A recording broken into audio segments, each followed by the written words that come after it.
Down. Down a little bit. Down. More down. That'll do. Thank you. In Times Square last week... Who is this kid? Hello?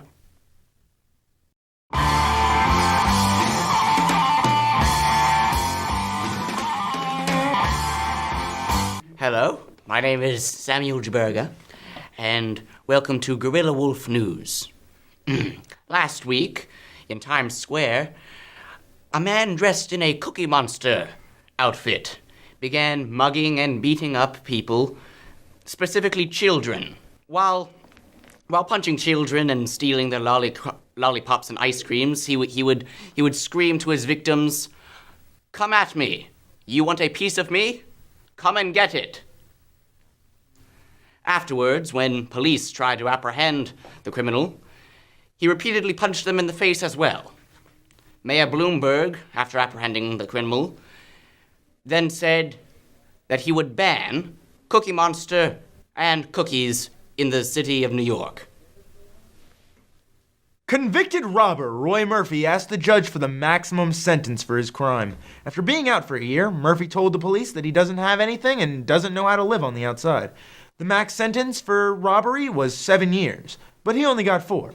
The problem? He was too polite. He went in maskless and asked the cashier to please open the register.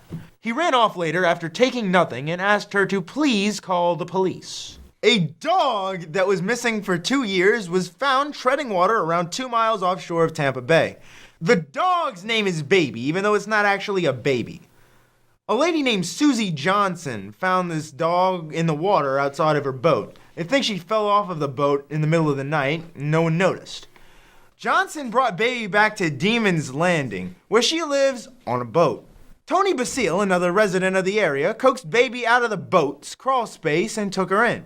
A nearby pet hospital scanned Baby's microchip and found a name and a number. But the number didn't work, and hospital staff found that she had been reporting missing 2 years ago.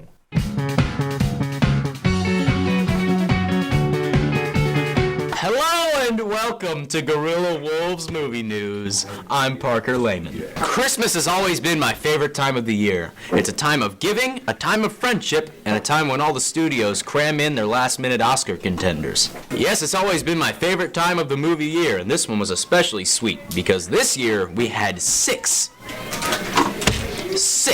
major releases on Christmas Day. So I thought I would indulge myself. Without further ado, it's the very, very late Guerilla Wolves Movie News post-Christmas spectacular. So let's dive right in. First up is 47 Ronin. This movie is eating crow at the box office. It cost Universal Studios $200 million to make and only made $20.6 its first weekend. But does it deserve its failure? This film was a very risky move for Universal as it stars mainly Japanese actors and a dude who hasn't acted in an action film since 2005's Constantine. Ultimately, all the risks were for doo-doo because this movie is yawn-inducingly boring. Remember all the action scenes in the trailer? That's all the action in the entire movie. 70% of the 2-hour movie is just bland characters talking about bland things. But the action was cool, so I'll give it a 4 out of 10. I am disappointed by this one.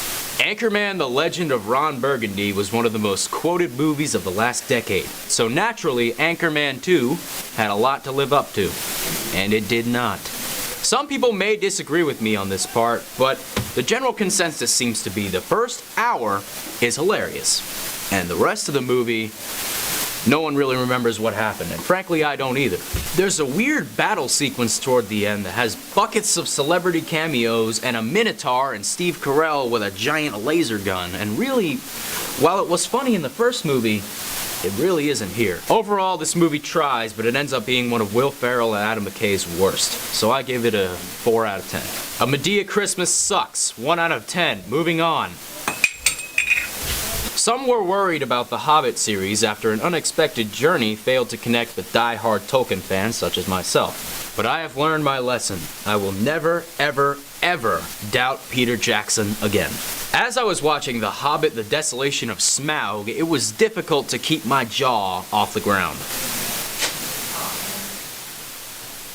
Seriously, if you haven't seen this movie, go to Guidance, check out Sick, and buy yourself a ticket. A rare 10 out of 10 from me. And now we come to the Christmas time family film that's not Frozen, Walking with Dinosaurs 3D. This movie's one of the biggest piles of steaming dung I have ever seen in my entire life! The dialogue is so badly written, it's like it was written in Portuguese, translated to Klingon, then to Italian, and adapted to English by Claudio Fragasso. Sorry you had to see that. Shame on you, 20th Century Fox, for thinking kids are stupid enough to see such a bad movie. My very first 0 out of 10. Woe unto you!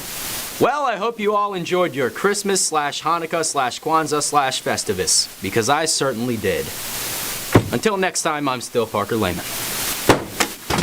The end of the NFL season saw joy and disappointment for many NFL fans. But some teams, like the Dallas Cowboys, owned by the notorious owner, full of Botox, Jerry Jones, or the Double J, got to see his Cowboys choke on NBC the final game of the year for the third straight year. The only thing missing, the highest paid quarterback in the NFL after taxes are removed, Tony Romo, who is out with his back surgery. Or is what I'd like to think, he faked an injury so he didn't have to play. But choking also happens in the postseason. Just ask the Cincinnati Bengals and Coach Marv Lewis, who is 0-5 in the playoffs. He has a .500 record despite being in Cincinnati for 10 years.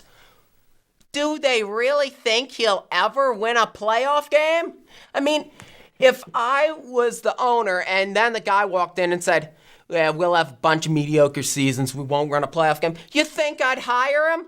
Absolutely not. The guy needs to be fired, along with this ginger quarterback, Andy Dalton, who throws 7 picks and 1 touchdown in the postseason. I'm really sorry about the whole ginger quarterback thing. I realize that may offend some people. I really like how his orange hair matches the color scheme of the team. Midway through the season, the Pelicans find themselves 3 games out of the playoff race with a stacked 2014 draft class, and as long as you come in second to last in the league, you can get a top pick that won't be traded away to Philadelphia. And with Ryan Anderson knocked out unconscious in Boston, there's only one solution. You gotta tank. We throw away this year, we can draft Andrew Wiggins next year and we'll be stacked. And you know who will get even more ticked off at the city of New Orleans? Those stupid fans in Philadelphia. Now I got Casey Fitzmaurice. He's going to come up here and talk about the NFL draft. With playoffs now well underway in the NFL, many teams are now shifting their attention to the NFL draft. And so every week I'll be coming on and I'll be spotlighting a different person who could be entering this year's draft. This week we're starting off with a bang. They call him Johnny Football. Yeah! Johnny Manziel, a sophomore quarterback from Texas A&M, is known around the NCAA as one of the best college quarterbacks in recent memory. He was the first quarterback in the history of the Heisman Trophy to win the award as a freshman, and he's well known for his dual threat skills and his improvisational ability, as shown in this play from the Chick-fil-A Bowl. On 2nd and 7. Manziel leaps over a guy still on his feet. Manziel, Labhart. Touchdown, Aggies. He's magic. In just 2 seasons at Texas A&M, Johnny Manziel has put some fantastic numbers up. For passing, he's been 595 for 863. That's a 68.9 completion percentage. He's thrown for 7,820 yards, thrown for 63 touchdowns to just 22 interceptions. And on the ground, he's ran the ball 345 times for 2,169 yards and 30 touchdowns. While Manziel performs, several NFL scouts have knocked him for his size and his character. Johnny Manziel clocks in at about 6'1", which is about the same size as current thriving quarterbacks Russell Wilson and Drew Brees. And I think, like Wilson and Brees, Manziel's talent will rise above his physical limitations. And then people that want to address his character as being a concern, what has he really done? I mean, honestly, can you remember anything that bad that he did? I mean, he's just a college kid. The worst thing he did was sell his autograph, and that's encouraged at the next level, so I don't see that being a problem. I see his most likely landing spot at number 4 overall to the Cleveland Browns. They are desperate for a quarterback after the dubious trifecta of Brandon Weeden, Brian Hoyer, and Jason Campbell. They're desperate for something over there. And so I see them taking him high. I think that he'll do just fine over there. I think he'll be a star in this league. I think with an all-star offensive line, bolstered by left tackle Joe Thomas and center Alex Mack, and weapons to throw to in Josh Gordon and Jordan Cameron, I think he'll be just fine in the NFL. This has been Guerilla Wolves Sports. See you next week.